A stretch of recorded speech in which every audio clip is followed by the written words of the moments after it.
नमस्कार. प्रमाणबद्ध पद्धतीने डोशाचं पीठ कसं फर्मेंट करायचं आज मी तुमच्याशी शेअर करते.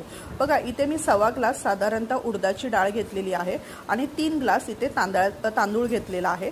तांदूळ जो आहे हा आपल्याला जुनाच घ्यायचा आहे, नवीन तांदूळ घ्यायचा नाही.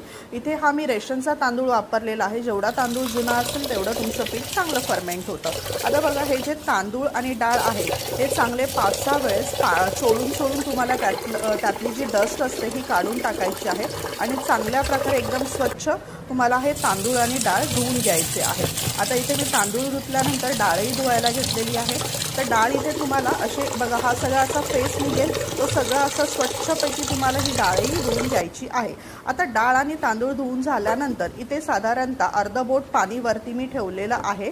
तर हे डाळ आणि तांदळाचं जे मिश्रण आहे त्याच्यामध्ये पुरेसं पाणी ठेवायचं, झाकण ठेवून हे साधारणतः एक 10 तासासाठी 8 ते 10 तासासाठी आपल्याला हे भिजत ठेवायचं आहे. रात्रभर मी हे ठेवलं होतं 8 ते 10 तासासाठी आणि बघा मी सकाळी हे वाटायला घेतलेलं आहे.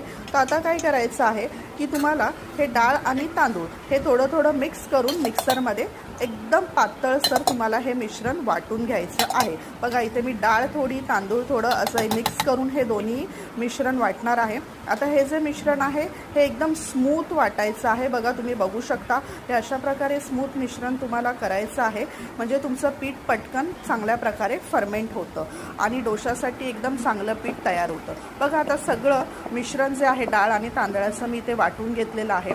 हे वाटल्यानंतर साधारणतः 3 ते 4 मिनटं तुम्हाला असं गोल गोल करून हे मिश्रण काय करायचं आहे, एकजीव करायचं आहे, मिक्स करायचं आहे. आता हे मिश्रण चांगलं स्मूथ मी एकजीव केलेलं आहे. आता हे फर्मेंट करायला ठेवायच्या आधी ह्याच्यावरती थोडंसं 2 ते 3 थेंब तेल टाकलेलं आहे आणि हे झाकून एकदम गरम जागी आपल्याला किचनमध्ये वगैरे स्पेशली हे पीठ ठेवायचं आहे. आता बघा, 7-8 तासानंतर हे पीठ कसं छानपैकी फर्मेंट जाळीदार लुसलुशीत झालेलं आहे. आता हे पीठ तुम्ही चांगलं ढवळून घेऊन काय करू शकता, ह्याचे डोसे, अप्पे, इडली पुढील प्रमाणे वेगवेगळे पदार्थ बनवू शकता. तर व्हिडिओ आवडल्यास तुम्ही नक्की आपला व्हिडिओ सबस्क्राईब करा, शेअर करा, लाईक करा, कमेंट करा. धन्यवाद.